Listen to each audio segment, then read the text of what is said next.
Bueno, vamos a hablar ahora con el escritor Eduardo Berti, que ya hablamos en pandemia una vez por Zoom con él, y ahora volvemos a hablar por Zoom porque es argentino, pero vive en Francia, en Burdeos, desde hace unos cuantos años ya. ¿Cómo estás, Eduardo? Muy bien, Cristina, una alegría verte y charlar con vos. Igualmente, con un nuevo libro que se llama Un hijo extranjero, que remite a un libro anterior tuyo, que es Un padre extranjero. Y de pronto, después de escribir ese libro con esta historia sobre tu padre, que me resulta increíble, ya la vas a contar, tuviste nuevos datos, nuevas informaciones que justificaron que sacaras este nuevo libro y que viajaras al pueblo de tu Sí, padre. Pero todo esto quiero que lo cuentes vos, Eduardo. a ver, yo publiqué hace unos años Un padre extranjero, que es una novela que mezcla dos historias, un episodio en la vida de Joseph Conrad, del escritor, un episodio en su vida casi familiar, más que su vida de escritor, Ujú. y eso lo mezclo con datos y episodios y cosas de la vida de mi padre. Porque mi padre era extranjero, mi padre cambió de idioma, mi padre se reinventó un poco como hizo Conrad en su momento, y esa Claro. reinvención trajo aparejadas también aparejados un montón de secretos que yo descubrí, la mayoría después de la muerte de mi padre. Después de la muerte, o Entonces, sea, bueno, los secretos eran, pero cambió el nombre tu padre, por ejemplo, no eran cosas menores. varias cosas, claro, varias cosas. Cambió el nombre, cambió la religión, Eh, un montón de cosas que yo me fui enterando, algunas en los últimos años de vida de él, pero lo más importante, el nudo central de la reinvención de mi padre, yo lo descubrí después de su muerte. Con eso y con muchos agujeros que yo tenía, porque llegué a descubrir varios secretos, pero me quedaron muchas cosas en el tintero. Con eso jugué y escribí Un padre extranjero, incluso con todo lo que no sabía. Es decir, mm. diciendo hasta acá sé, a partir de aquí invento un poco o hago teorías. Y publiqué ese libro hace ya unos años, convencido de que con eso cerraba el duelo, cerraba todo el tema y que realmente no tenía mucho más para contar.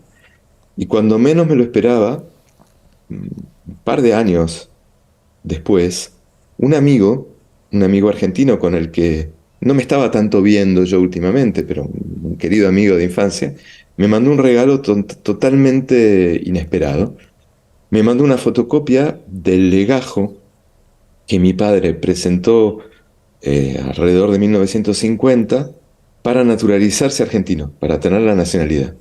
Y ahí en ese legajo estaba la verdad. Ahí no pudo mentir porque tuvo que presentar los documentos oficiales. Y ahí estaba, entre otras cosas, el verdadero apellido que yo confirmé, pero además la fecha exacta de nacimiento, porque mi padre siempre hacía malabares con la información, nunca quedaba claro qué era el dato correcto y cuál no, y entre otras cosas, la dirección exacta de su casa natal en un pueblo, en una ciudad de Rumania que se llama Galatz o Galati, y que queda muy cerca de la triple frontera con Moldavia y con Ucrania, donde termina el Danubio prácticamente, casi al final de ese largo periplo del Danubio. Pero yo sabía que mi padre era de Galatz, pero no tenía la menor idea de por dónde empezar una posible pesquisa.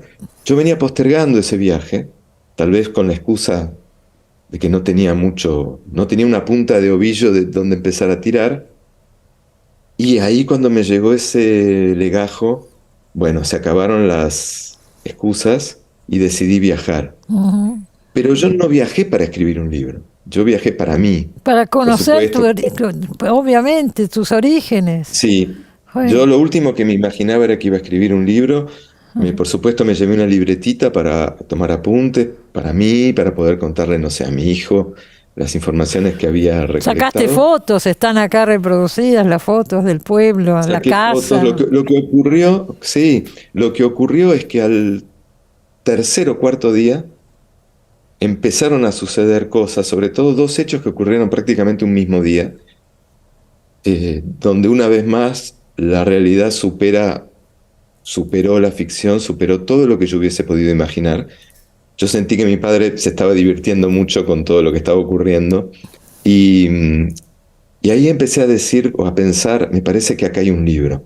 Mm. Porque yo fui, me tomé el avión, pasé unos días en Bucarest, me tomé un tren, fui a Galati, fui a la casa, iba a tocar el timbre, no había timbre, golpeé a la puerta, me abrieron, me invitaron a pasar, me emocioné con la casa, hasta ahí no da para un libro muy interesante. Digo, es algo interesante para mí como Pero persona, pero después resulta que no era esa la casa, no era esa la casa porque claro, había cambiado la numeración. claro. A partir de ahí yo ya digo, esto es más complejo. Bueno, Sobre todo fue para mí muy interesante el ejercicio de haberme emocionado, convencido de que era la casa. Y cuando salimos con el dueño de la casa actual al patio y un viejo señor nos dice, no, pero esta no es la casa, la numeración cambió, yo me sentí un estafador de mí mismo. O de vos sea, mismo. a la Pero vez, toda, a la vez la emoción había sido verdadera. La Eduardo, emoción era pero verdadera, toda la esta, casa era falsa. claro, la casa, pero digo, toda la situación, él huye de la guerra, ¿no es cierto? Y de la Sí, persecución de Hitler. sí, Supongo que es por eso que se cambia el apellido, la religión y sí, demás. exactamente, Pero es muy exactamente. difícil de asimilar para un hijo. Tu nombre hubiera sido otro nombre, por ejemplo, tu apellido. Exactamente, exactamente.